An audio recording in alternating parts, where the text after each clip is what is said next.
Welcome to Laika Bacala's podcast. Wow. Podcast, and I have a special guest over here. Introduce. Hi guys, I'm Sisha. Hi guys. 99% tawa. 1% vlog. Podcast. Ay, 1% podcast. Okay. Kaya. But anyway, today guys, we were actually, magtatagalog kami today for today's Yes. video. Para may niche naman kami. Niche? Niche spell. But yeah, anyway, we're here today to talk about friendship! Ulit. Isa pa daw, okay. Kahit hindi naman ikakat. 1, 2, 3, friendships! Wow! But anywho, ano ba? Saan ba tayo magsisimula? Hindi ko alam. Hindi ko din alam eh. Wala lang. Nabit lang naman. Random thoughts lang kami. Random thoughts for today's video. Friendships. I guess kasi nagsimula to, kasi nag-uusap kami a while ago when it comes to testimonies. Yeah. And like she was sharing to me like the testimony that she was writing up for our Sunday service. Kasi magte-testimony Sunday kami. Testimony Sunday kami, yeah. And parang doon na nakita ni Siege yung importance of godly friendships. Yeah, that's And true. which in my life is super true din. I guess, sino ba magsimula? Ikaw ba magsimula o ako? Ikaw na. Ako na. Okay, sige. Like, it's so important for us to have like godly friendships. Kasi like, going back lang ha, ito testimony ko naman. Wow! Wow! Testimony Shinare ko niyo to. na. Shinare ko na to dati. alam niyo to, gas-gas na to na story. But I'm gonna share it to you guys. Wow! No, but like, kasi pumunta ako sa Canada 2016. Tapos, nung pumunta ako syempre sa Canada noong 2016, edi syempre new life, like walang That's true. friends and everything. And wala din kasi kang family dito sa Canada nung nag-move ako sa Canada. So, as in like completely parang back to zero. And it was something different because nung nasa Philippines ako, 'di ba, uso yung mga very large na tropa. That's true. Very large na tropa. And like I remember Parang din na yung nasanay tayo. Yeah, 13 kami sa tropa. 13 ang dami. K-pop yarn. 13 kami sa tropa Kapalit na namin. kayo sa 17. Oh. Uy. SB13. Okay. Bini 13. Puro tawa naman. Okay. But anyway, like, ayun nga, ang dami ko sa tropa namin, and like, dun talaga ako nasanay. Parang yun yung comfort zone ko, that's na madami akong friends and everything. Parehas talaga tayo. Yeah. Kaya tayo magkaibigan. Spoiler alert, best friend na po kami ngayon. Opo. Malalaman nyo later, a little bit, kung bakit, paano nangyari. Kung paano na nangyari na maging mag-best friend Yes. kaming dalawa. For real. Pero yeah, saan ba ako? Nasaan ako? Ayun nga, nung pumunta ako dito sa Canada, as in back to Nawala. zero, Yeah, same. nawala. Tapos, to make a long story short, nag-ano din ako, nung pumunta ako dito sa Canada, nagkaroon ako ng friends, pero nag-FO din kami. Nag-FO din kami. And it wasn't my very first, like, friendship hurt. Kumbaga, kasi nung nasa Philippines ako, nagkaroon na din ako ng friendship hurt. Yeah. Tapos, pagdating dito ulit sa Canada, nagka-friendship hurt ulit. So, ako very, very, very like, fragile na ako. Parang may walls na ako, kumbaga. Nahirap ka na magtiwala. Oo, nahirapan na ako magtiwala in a way kasi, ayun nga, di ba, na friendship hurt ka na. Na baka maulit na naman. Baka maulit na naman and everything. But I knew in my life na, like, I'm not supposed to do life alone. Yeah, of course, that's not in a relationship romantic way, but also just in like a friendship type of way na we were supposed to have people surrounding our life. Yeah. And I think it came to a point na, ayun nga, like, sobrang alone ako na parang pinag-pray ko lang kay God na, Lord, kahit isang friend lang, Lord. Uy, Kahit pares isa lang. talaga tayo ng pinag-pray. Ikaw yung sinend mo, Lord, sa akin, be. Totoo, di ba sinabi ko yun sa'yo nung nag-meet? Ay, hindi, nandun tayo sa bahay. Affirmation. Words of Uy, pero affirmation. totoo yun, guys. Ba yan? Pinag-pray ko din yun. Ito na yung answered prayer. Wow! Delivery. Totoo, ito yung Amazon. answered prayer ko, guys. Kilig, ano ba yan? But anywho, ay, ito yung reason kung bakit kami nagpa-podcast. Oo. Kung bakit ito yung topic namin. For real. Sabi namin, anong topic natin? Ayoko mag-topic ng napakahirap dahil nakasabat kami ngayon. So, friendship. Friendship. Di ba madali lang? At least daw, nag-storytelling lang kami. Pero, ayun, dumating ako sa point na yun na parang wala talaga akong friends and like super lonely ako na sinabi pa nga nung nanay ko, mag-boyfriend ka na lang para hindi ka masad. Which is ganun nga din yung ginawa ko. Pero at the end of the day, since of course, diba, hindi founded kay God yung fulfilling ng life ko, founded in a boyfriend, hindi pa rin na-fulfill yung heart ko. So, meron pa rin longing in a way to be with like people and whatnot. Yeah. And then, ayun na, dumating yung, I remember yung turning point ko that time na parang sinabi ko, no, I need to start like changing the way I'm doing right now was like, parang, I think nanonood ako nun ng Friends, yung Netflix yung show, yeah. Tapos parang nandun sila sa kasal-kasal part. Tapos isip-isip ko, grabe, pag kinasal ako, wala man lang akong kaibigan na magiging bridesmaid or maid of honor. Ay, ngayon, nakaplano. Reserve na ngayon. Reserve na yun. Pero yun talaga yung parang naging ano ko. So, parang naging intentional ako with the way I pray about friendship. Tapos, fast forward, naging ex ko na tong boyfriend ko na to. Spoiler alert. Pero, God bless me with another one. Hindi na natin naman napapangalanan. Hanggat hindi pa asawa. Hulaan nyo lang si Pero ito kasi like dito during this part kasi siya kasi yung nagdala sa akin to my church right now. Our church right now, which is Crave Church. Ito na yung home church ko. And when I was in here, I didn't expect na ito talaga yung magiging gift ni God sa akin. Kasi like when I came here, I was only expecting like a secondary church na alam mo yun, at least meron kaming ka-age group in a way na we can have friends on. Pero not necessarily like I wasn't like like I didn't expect na ito pala talaga yung answered prayer kakasama mo na through life. Yes. Through ups One and of downs her and everything. is that. Pero yeah, like nung napunta ka sa church na yun, punta kami sa Crave Church. I didn't realize it that time, pero very intentional sila pagdating sa city groups. Yun yung tinatawag namin sa small groups system namin. And like as in very intentional sila na they would really be there for you, not just through ups but actually through downs din. Kasi like you hear that all the time, diba? Like, oh, I'm gonna be here through your ups and downs. Pero walang actions or wala naman talaga silang ginagawa. Yes, pero dito sa Crave, grabe yung as in, once na magsabi ka, like, very intentional sila. Very intentional. Oh my gosh. Yeah, and like even kapag kunwari nagkakasin ka or of course syempre like in a life of a Christian, diba? Hindi ka naman magiging perfect. Christian eh. Pero I think like even na sinasabi natin yun sa most churches, there will still be a tendency to judge after magkasin ka or whatnot. Pero like when it came to Crave Church, like their leadership was just like really something na, alam mo yun, like kahit magkasin ka, they would have grace for you because they understand it firsthand. They understand the grace and they really like embody it. And so like in that city group that I had, as in doon nakahanap ng friendships na talagang maintindihan ako. Like, I could talk my feelings about it. And parang sinabi ko kay Lord, grabe, like, isa lang yung hiniling ko. Sabi ko, isang person lang, even just one person, Lord. Pero, ang dami mong binigay. Community yung binigay ni Lord. So, ayun guys, don't hesitate to ask the Lord kasi diba parang sinabi din yun sa word, diba? Like, ask anything in my name and it will be given to you. Of course, kung will ni Lord, diba? And I think it's God's will for us to have a community. So, ayun yung binigay ni Lord. And alam mo yun, like, after a few years, like, of just being faithful, like, with my friends and the city group that I had. Eto na! Dito ko na siya nakilala. That's true.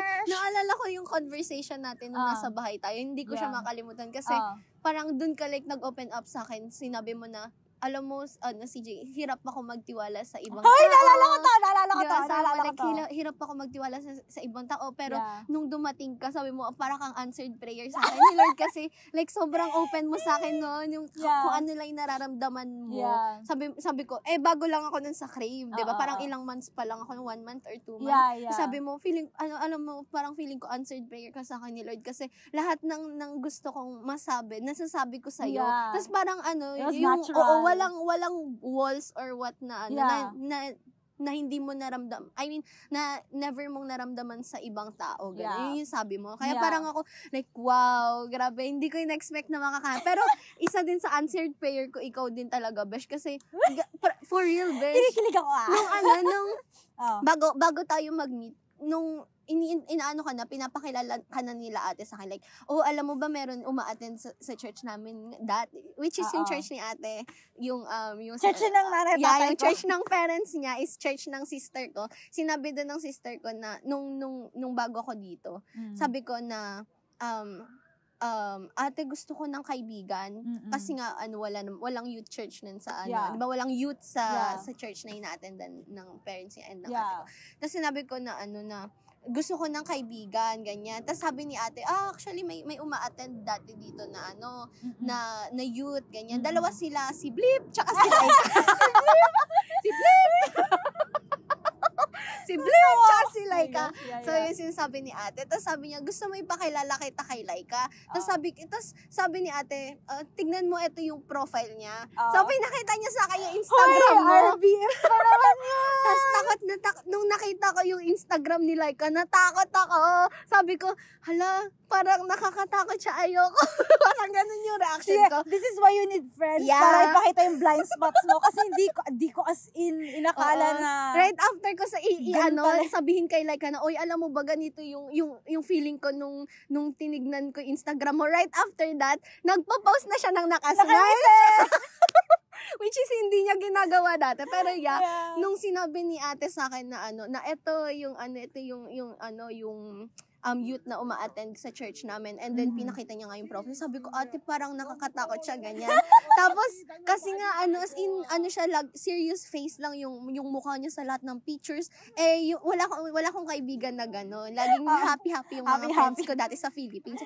Bago lang din ako nun dito sa Canada. Ako, very picky ako sa mga kaibigan na papapasukin ko sa circle ko, gano'n. Kasi nga, 'di ba, extrovert ako, pero pili lang kung sino talaga yung pagkakatiwalaan ko, or not. So, parang for me, very din ako nun, parang, ate, totoo ba yung ganyan? Not until nag-message na sa akin, tapos in-invite niya ako na mag-Sunday service. Pero, hindi ako pwede nun kasi nga uma-attend ako nun sa church ng ate ko. Tapos, sabi niya, gusto mo bang, umattenda lang ng midweek? Tapos, hindi ko alam yung midweek nun, pero, ang akala ko nun is worship night siya. Which is, gano'n naman yung experience ko nung time na yun. Kasi nga, puro ko kanta-kanta lang tayo nung time na yun. Ako, may idea na din ako kasi nga I grew up in a youth church, in a Christian church, and so nung time na yun, parang nung una na parang nafi-feel ko nun na parang dapat ba na na pumunta ako, yung ganyan. Pero at the same time natatakot pa rin ako nun kasi nga parang hindi ko alam kung sino yung mga magiging kaibigan ko dito sa Canada. Ako, very yun nga, like, very picky. Ayoko magkaroon ng kaibigan ng ibang lahi. Kasi Pilipino lang. Oo, kasi nga, ayoko dati ng ibang lahi. Tsaka basta very picky. Mahirap din kasi sa communication, di ba? Ayoko rin ng even sa culture din yung parang ganyan yung iniisip ko dati. Syempre hindi pa ako nun like super Christian. Pa ako, lukewarm pa ako, very judgmental pa ako nung time na yun. Pero nung the moment I step up, the moment I obey God na pumunta ka sa church na to, umattend ka ng experience sila, grabe yung welcome niya nun sa akin. As in parang nung time na yun, na feel ko talaga na wow, like the whole, everyone, even Diane, Rachel, they were hugging me nung time na, first time ko yun, tapos biglang hinahag na nila ako, sabi ko, bakit ganito? Ano meron sa akin? Gano'n. Yun pala, eto sila, sinasabi na nila, oh my gosh, ako napupunta, mo sila, kausapin mo sila, ganito, ganyan. Tapos, eto, tumakbo sa akin, di ba yung nagbimedia ako nun nagbimedia ka. Tawag dito, nung time na yon tinatawagan kita, tapos sabi mo, asan ka na, ganito, ganyan. Tapos, sabi ko, eto, nandito na ako. Tapos, tumakbo siya sa akin, yung parang, yung nasa isip ko pa, si Laika, yung itsura niya, yung ganito. Tapos, pagtingin ko, ang liit. Hindi pala siya nakakatakot. Oy, pero sobrang friendly nila. Tsaka kasi hinag niya ako. Sabi ko, hindi ko na-expect. Akala ko, yung parang medyo yung kalma ka lang, yung ganyan. Hi, pero hindi, hi! Ganun yung itsura niya sa akin doon. Kaya parang sobrang nakakatuwa nung nakilala ko si Laika. Tapos right after nung experience na yun, nagme-message na tayo ng tuloy-tuloy. Yeah. Tapos, nung time na yun, syempre, bago lang ako sa Canada, so hindi ko alam yung mga transportation. So, siya yung laging naghahatid sa akin. Wow! For the passenger princess! Boyfriend yan. Girls. Yeah. Hatid sundo niya po ako. Alam mo, add ko lang dun, no, alam mo yun, yung welcome sa'yo. Diba? Parang, like, I for me, the reason, like, why I do that as well to like, people is because that's what I received. That's what I experienced. As in, nung first time ko sa Crave Church, it was midweek din, actually. It was midweek din. Tapos, It's the midweek.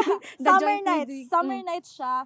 And, like, kilala ko lang doon si Jaira. Siya yung nag-invite sa akin. Tapos, as in, nung hiya-hiya pa kami nun ni Bleep. Isipin na si Bleepy. Hiya-hiya pa kami na ni Bleep kasi like, Bleep. Okay. Kasi like, wala kaming kilala and everything. So, like, and yung expectations ko kasi like, parang, nag-try na din kasi ako ng ibang churches sa Canada na, alam mo yun, just for the sake of community, I tried attending like youth services and whatnot. Grabe, sobrang hungry mo talaga. Pero dati pa to, like, ito yung before kong mapunta sa church natin before. Parang, during my high school time here, kasi nga, di ba, yun yung time na kaka-transition ko lang. Pero at least sa church ka naghahanap, hindi sa world. That's true. That's good. Tapos, a child that has been put in the path of the Lord shall never depart. Amen. Depart. But yeah, ang na-experience ko kasi dati like pag pupunta ako sa ibang churches, like, alam mo yun, nasa sulok ka lang, magpo-phone ka lang, walang mag-a-approach sa'yo unless ikaw ang mag-approach. Pero like, very different tong na-feel ko sa Crave Church kasi as in parang artista, besh. Parang artista, like as in lahat mag-hi sa'yo and everything. Pero pag introvert ka, feeling ko ma-intimidate ka. So shy type tayo ako sa mga introvert. Hindi ka introvert. Sorry. Inaano. Sorry na po. Drain ko yung energy nila. Totoo. I'm sorry. I'm too much. Kung ikaw yung introvert at na-drain ka sa amin ni CJ, we're asking for your forgiveness. Anywho, like, ayun talaga yung parang na-feel ko. So, like, ever since na na-feel ko yun, parang sabi ko, wow, like, I want to offer the same thing to other people na, kasi like, usually, pag dito pa naman sa Vancouver, diba, very, very cold city ang Vancouver. Even though it's beautiful here. Not everyone is approachable here. Not everyone is approachable here. And talagang yung, like, ayoko mag-spiritual warfare ha, pero yung spiritual climate dito is like, it's very like that. It's cold. Yeah. And like people like just have these walls around them. So like alam mo yun, nung na-experience ko talaga yun, like I felt the love of God like flowing through these people na sabi ko, wow, these people are so nice. And like it's not even like, cause I have very high EQ din eh. Like alam ko kung nakikipagpikian lang ng tao sa akin. And like during that time nung nag-midweek kami, as in like wala akong na-feel na ganun. And like very genuine lang sila. Yeah, that's true. And like that really like caught my attention because like wow, like these people like they try to live like Jesus. They don't just pick Jesus out of their mouths, but they live Jesus out of their like lives. And yun yung parang gusto kong i-embody sa other people. Kaya nung nakita ko si CJ the first time, parang ganun din yung like my usual routine na, hi CJ! Hello, welcome to church. Ano, okay ba yun? Pero yung reaction ko ganyan. Bibigyan pa. Pero right after nung experience na, ako na yung nanggaganon sa lahat ng tao. Akala ko mga shy type siya nung una. Tapos nung nakita ko siya sa worship, gumaganon.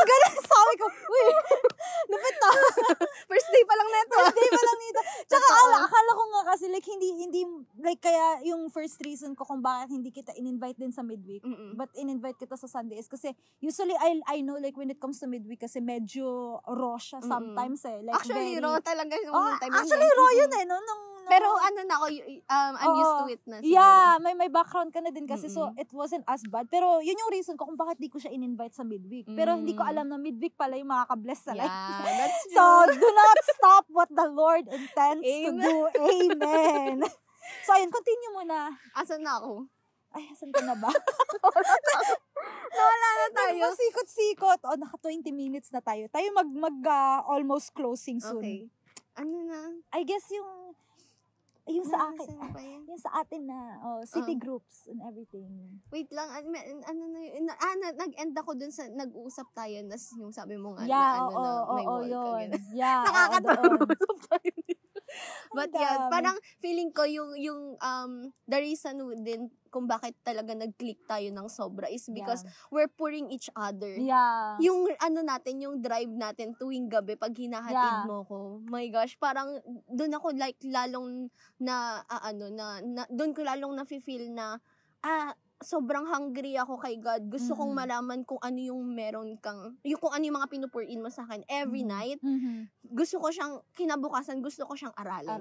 Kasi, sobra, di ba nga, ikaw, yung gifting mo is teaching. So, parang, yung mga tiniteach mo sa akin nung time na yun, sobrang grabe na, to the point na, uy, ano yun? Bakit, curious ako na malaman kung ano yung mga alam mo. Pero ikaw, pour in ka lang ng pour in sa akin. Pero, sobrang limited lang ng time natin kasi dinadrive mo lang ako pa uwi. May curfew pa. So, parang hindi kami, yung conversation natin every night, very intentional. Tapos, sobrang short lang. Pero, ang dami na nating napag-uusapan pa lang. Pero, parang feeling ko, yun din talaga yung reason kung bakit talaga tayo like super naging close. Not until nung nagkaroon ako ng work. Tapos hindi na tayo nagkikita tuwing lean-in. Pakahirap. Totoo, di ba? For the schedule. Hindi kahit na nag-split na tayo nun sa city group close pa din tayo na hindi natin na-introduce yung part na yon. Okay. City group. Paano natin So yeah, city group. Hindi kasi during that time, like ako yung parang apprentice na din ng city group. Tapos siya yung bagong salta. Tapos nag-grow kasi yung city group namin. Tapos nag-split kami. And nung nag-split kami, ako na yung parang tumayong leader. Tapos siya sa kabila, siya na yung naging apprentice. So, ayun. Anyway, continue. Yeah, sobrang bilis nang naging process ko. Na expedited. right after ng split natin, biglang ako na yung naging apprentice kasi ikaw naging leader ka na. Which is, yun na yung naging, parang, yung topic lang namin dati, pag nag-usap kami, more on, paano yung walk mo, yung Bible, ganito, ganyan. Tapos, until, nung nag-shift yung conversation namin na, yung mga tinuturo niya na sa akin about leadership, dapat ganito na yung mga ganyan. Tapos, parang ako, like, syempre ako, di ba, sobrang for me, bago lang din ako sa Christianity. Kasi nga, parang ako, before, like, I'm a lukewarm Christian, pero never kong tinry na mag-walk talaga na paano maging Christian, like reading the Bible, hindi ko ginagawa yun. Pero like by the help of the city group, when you surrounded yourself with the city group or like the community inside church, they will really help you to with your Christian walk. Diba? Kung paano talaga mag-walk as godly or as having a relationship with God, ganun. Talagang they were there to help you to remain and to help you with your relationship with God. Parang yun yung natutunan ko ng sobra nung nag-start akong mag-sign up sa city groups. Grabe. At saka kasi like it's so important din, 'di ba, na alam mo yun, like hindi lang because like ang tawag nito, hindi lang because nakalimutan ko yung point. Pero hindi lang yung alam mo yun, pag nag-uusap kasi kayo kapag friends mo outside, like outside godly circles, diba?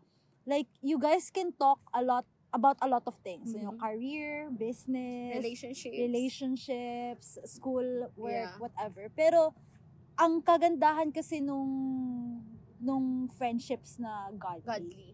Unlimited talaga yung pwede nyong pag-usapan and may substance. Kasi, tsaka pinukwari, pag tayo nag-usap, besh, pagod na ako sa work, ganito, ganyan.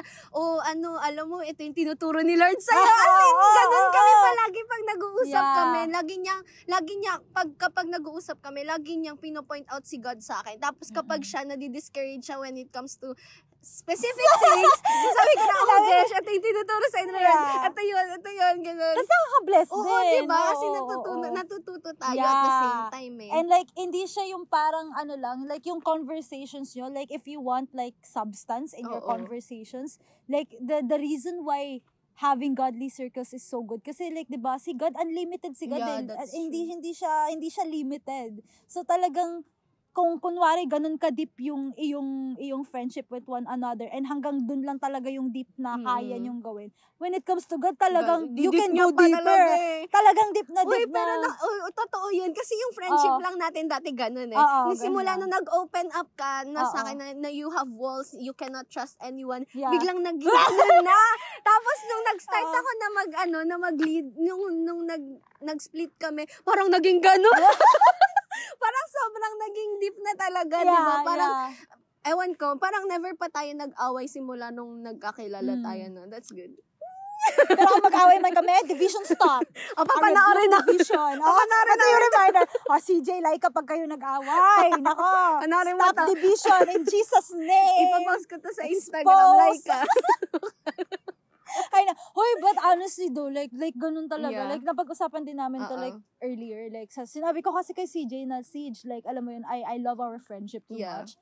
Like, alam mo yun, like, we have this like relationship that is like, it's hard to find in the world. Pero like, I know that like some friendships, especially if it's like godly friendships that both advance the kingdom of God forward, of course the enemy would not be quiet about that, you know, like the enemy is there to steal, kill, and destroy. So, ayun, like sinabi ko kay Siege, like it's better kasi na i-expose mo na to beforehand, diba? Like makakapag-prepare ka beforehand. Instead kung like nandun ka na sa part na yun, tapos mayayanig ka, anong gagawin ko? Mag-isolate ba ako? Hindi ko siya kakashopin. Pero sinabi ko kay Siege na, Siege, like, you know, like wala tayong away ngayon, pero if that will happen in the future, because I know it will come, kasi nga, we're both advancing the kingdom of God forward, right? We don't know what it is, don't know how it is gonna be, pero sinabi ko kay Siege, like, Siege, the moment na magkaroon tayo ng ganun, expose mo ka agad. Sinabi din ni Siege sa akin na, like, kapag ako nagganito ganyan, like, kasi nga, may mga blind spots din naman talaga tayo. For real. So kayo, ang mga nanonood, kung may kaway kayo, this is your sign to open up and expose it. Kasi like, it's exposing that provides healing, right? Like, yes, we tell it to the Lord to, for forgiveness or repentance or whatnot, pero we tell it to our friends to heal, right? And like, sinabi ko nga kay Rachel the other day na, alam mo yun, when it comes to the enemy, kasi kapag may mga hurt sa buhay natin, nakaka-amaze kasi sobrang makikita mo yung difference. Kasi kapag nagkaroon ka ng wounds, diba? Ang sinabi sa Bible, you heal the wounds by telling it to one another. Pero ang ginagawa kasi ng enemy, kapag may wounds ka, he licks your wounds. So, ipaparinig niya sa'yo yung mga bagay-bagay na mga lies na gusto mong marinig. Yes, sabihin sa'yo, oo, tama. Tama yung nararamdaman mo. Hindi ka talaga niya love. Inggit lang yun sa'yo. Ganun yung voice ng enemy. Pero kapag you go to the Lord with like godly people, what they would tell you is that, hey, no, it's not the flesh that you're fighting. It's not the blood that you're fighting. It's not the actual person, but it's the spirit behind that person. Yeah, so that's true. You don't come against the person, you come against the spirit. So like, I rebuke division in Jesus' name. Legit, sa'yo ko natutunan yun actually. Nung tinuro mo sa akin yun. Pero that's true though. Kasi alam mo yun, the moment you expose it to one person, parang yung ina-expect mo na sasabihin niya, hindi yun yung sasabihin niya. Kasi kapag godly yung friendship nyo or yung God-centered talaga yung relationship nyo, sobrang yung foundation nyo, kumbaga, hindi siya mabilis masira. So kunwari in-expose ko sa'yo na like nagsiselos ako sa'yo, yung instead na sabi mo bakit ka nagsiselos ba, yung imbes na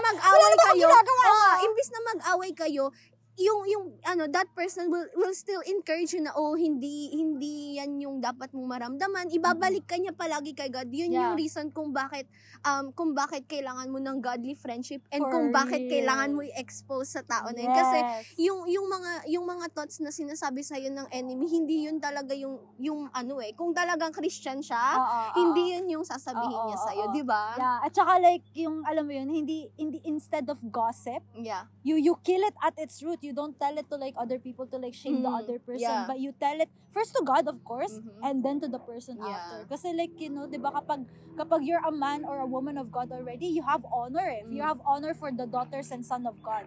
Na kahit like, yes, they might have done something to like hurt you, yes, they might have done something to offend you, you still see them as like a person that is imperfect. You still see them as person that is capable of sinning. And so you don't put yourself in a righteous spot na, bakit nila ginagawa yun? Pero you tell that person, because yes, like you could be the reason why that person becomes elevated in their mindset, becomes elevated in their walk with God. Kasi we have blind spots and we will have blind spots. And like, you know, like, yun nga yung sinabi ko dun kay CJ, diba, na parang, bakit niya ako na-encourage? Kasi I have blind spots na, alam mo yun, kahit alam ko na yung something, like, it would not come into my mind, lalo na kapag stress yung mind ko. And so, that's why yung voice niya, in a way, like for me, in my tough seasons, nakaka-encourage din talaga. So, yun yung very important key na, alam mo yun, like, it's so good that you find yourself godly friendships. And like, right now, I know, cause like some churches too, cause I've been to a lot of churches already before too. Like, if you do not have that circle yet, you do not have that type of community that really honors each other, does not tolerate gossip, or does you know, like, you know, the things that we were mentioning. Like, I encourage you to become the starter of that, you know? Like, you don't have to wait, or you don't have to keep on seeking, like, circles and hopping churches here and there to have that circle within you. Started with you. You start it. You form it. And it's so good kasi you will have the backing of the word, you know? Like, hindi ka bumabase sa opinion mo lang eh. Bumabase ka sa word of God. And when it's the word of God that you have foundation on, sobrang strong nung pwede mong magawang change when it comes to your community. And I really like that thing that you said to na kapag yung foundation mo si God talaga when it comes to your friendship, it's not shaky. It's not shaky at all. And it's the same thing, like, kasi diba parang it says in the word to seek first the kingdom of God. And above all else, in all His righteousness, and all things. Kasi mali-mali na yun. Sige, ilagay ko na lang din. Nakasabat mode kami ngayon. So, pero gets nyo naman, like, seek first the kingdom of God and all His righteousness, and everything will be added to you. Like, that's a principle, not just when it comes to your friendship, even but with your work, your romantic relationships, your career, your school. If you seek God first and make Him your firm foundation in everything, hindi siya magiging shaky. Hindi magiging shaky yung work mo, hindi magiging shaky yung school mo, hindi magiging shaky yung romantic relationships mo kapag si God ang center. And the way that you really get to know that is like, you know, like, have a relationship with God. Have daily word. Reading the Bible word talaga. Kasi diba sinabi lang, Jesus is a word made flesh. So, kung babaliktarin mo, the word is Jesus. So, you spend time with Jesus by reading His word. Tapos, of course, you pray. Pray is how you communicate with God. It doesn't have to be like formal prayers. Like, you can speak to God legit how you speak. Like this, like normal. Like a friend. And so, like, that's the two things. And, of course, at the very end, which is like the topic of this video, is like, surround yourself with wise counsels. Wise counsels that knows Jesus and knows you. Kasi there are people in our life, right, that knows Jesus, but and so like that doesn't know you, Yeah. so they wouldn't know your tendency. Yeah. So kung kunwari, like for example, ako gusto ko yung chocolate, 'di ba? Tapos Hindi niya alam na allergic ka pala sa gatas, ganun. hindi. May analogy ako Hindi, niyan may eh. ingredients pala ng Sige, Hindi, yung analogy kang ginagawa kong analogy sa chocolate is like, kunwari, like, ikaw, alam mong conviction ko already na wag kumain ng chocolate. Kasi yung health ko, ganyan. Gets ko na. Tapos meron namang another Christian na wise then, have a relationship with the Lord. Kilala din si Lord. Pero hindi niya ako kilala. You know? If I go to CJ, can I eat this chocolate? Sasabihin ni CJ sa akin, no, I don't think so. Because you mentioned yourself, God has convicted you not to eat chocolate for the sake of your health, right? Pero pag sasabihin ko naman, naghanap ako ng other voices sa faith. Just hindi naman siya kilala. Hindi naman ako kilala. Sasabihin ko, hey, is it a sin to eat chocolate? Sabihin ni ate, no, I don't think so. Go ahead, kainin mo. But little did she know that you were being convicted by God na, alam mo yun, na hindi ka kumain dapat ng chocolate. And of course, chocolate replace it with something else, Yeah. right? It could be a temptation in your life or whatnot. Pero that's why it's so important that you surround yourself with wise people na hindi lang kilala si Lord, pero kilala ka rin. Kasi, ganun yung potential na mangyayari kapag din. And oppositely, kung kilala ka lang, and hindi kilala si Lord, ano na? Make it make sense! Makes sense. Ate girl! Ayos tayo dito. Pero yeah, like, it's a potential na, alam mo yun, na madadalhin ka nila to advice that it sounds wise, pero very unbiblical. Yeah. And, you know, it could sound correct in 2024. It could sound correct, pero hindi naman align sa truth ni Lord. So, that's why it's important to have both. Yeah. Someone that has a relationship with God and a relationship with you too. So, yeah! Wow! Anyway, ayun na ba ang halas natin? Yeah, nakaabot na ng 35 minutes. Any final words? Final words para namang... Final words for this podcast. Wala, yun na. That's all. Ano, cherry on top mo na yun? Cherry on top. Ang ganda naman na analogy mo doon. Kaya nga. Yeah. I think that's good. Call to action for you guys. So, yeah. And if you're here in Vancouver, ito na yung cherry on top ko. Sige. If you're in Vancouver, at gusto nyo kaming makilala. Artista yan! You wanna be part of our podcast? Kung gusto nyo ng godly friendships din, diba? Like, of course, we're here. Yeah, and, Vancouver! If you're coming here at Vancouver, we go to Cree Church. And like all the things that we've mentioned here in this podcast, it's very true. This testimony is nothing of a lie. Yeah. Ba't naman kami maglalay sa inyo? Ano ba? Tsaka ang ganda ng weather para mag-lie kami sa inyo. Ang ganda ng flow ng topic natin. For real. But yeah, it's our testimony that enables us to say all of these things. Yeah, Kasi this is really what has been like what truth, God did. What God did in our life, and we're not ashamed of that. We're not ashamed of our past of having like ungodly circles. Yeah. Because I think that's what really gets you to realize how blessed you are in the season that you have right now. That's true. And I guess like, ito na yung cherry on top ko. Yung cherry on top ko sa inyong mga merong godly circles. Wow. Pero hindi nyo ino-honor. Kala nyo makakawala. Ayan. Sige. Teaching session kayo ngayon. Wala na, clinic out na nila. Nag-exit na sila. After. Wala na. Okay, bye-bye na like ka ba? Ano ba? Kung nandito pa kayo. Clickbait, guys. Kung nandito pa kayo. Ito na nga ang sinasabi. It's like honor the people that are in your life. Kasi, you know, like, a lot of people in today's society, pero like, and a lot of people in this world, to be honest, like, we have been caught a lot in like, what do you call this? Isolation, anxiety, depression, especially after COVID. And when it comes to relationship kasi, it needs to be two-way. Yeah. Like, you cannot form a relationship kung isa lang yung one-sided yarn. Ano ba yan? Uy! Nag-ghost ka na nga sa isa. Ay! Uy! Joke lang.